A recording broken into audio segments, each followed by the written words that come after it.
Hey,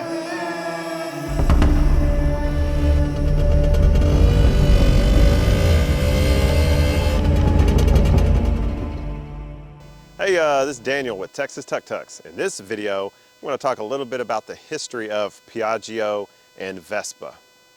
So, you can look all this information up, Google it. It's a very interesting history. So here's the deal. At the end of World War II, Italy was a wreck. And there was a guy named Enrico Piaggio. He was making airplanes during World War II.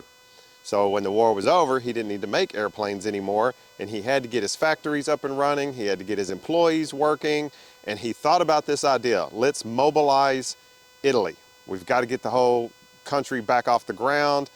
What's a quick, fast, easy, cheap way to get people around and get to work?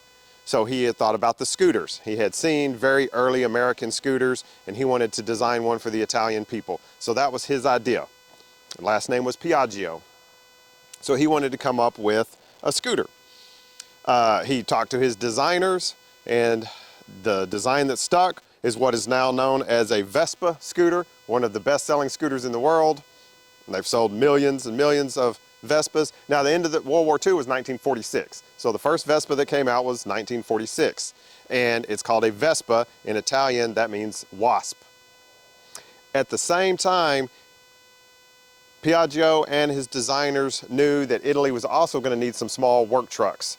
So very early on, he was designing a three-wheeled work truck, very similar to the Vespa scooters, and they named these an Ape. In Italian, an Ape is a bee. So this is like a worker bee, and this is the Vespa, which is a wasp.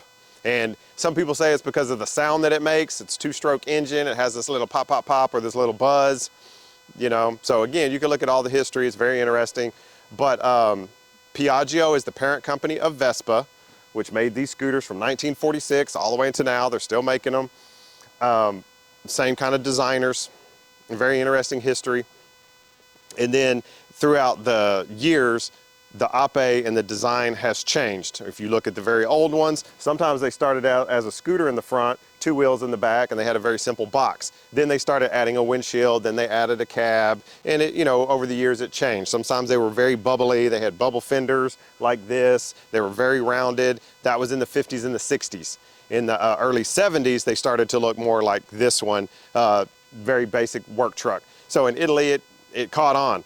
All of the farmers needed them, people that were delivering goods, whatever they were selling. So this is an Italian workhorse. So out here in Texas, our workhorse is a Ford F-150. In Italy, the workhorse was what you call a Piaggio Ape.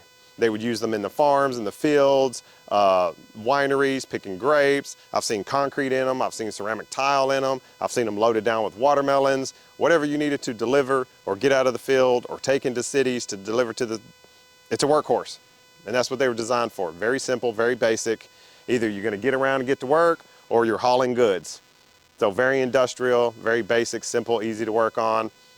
That's the basic history of Piaggio's parent company and the Vespa and the Ape. This is Daniel. Thanks for listening. TEXAS-TUK, we're out.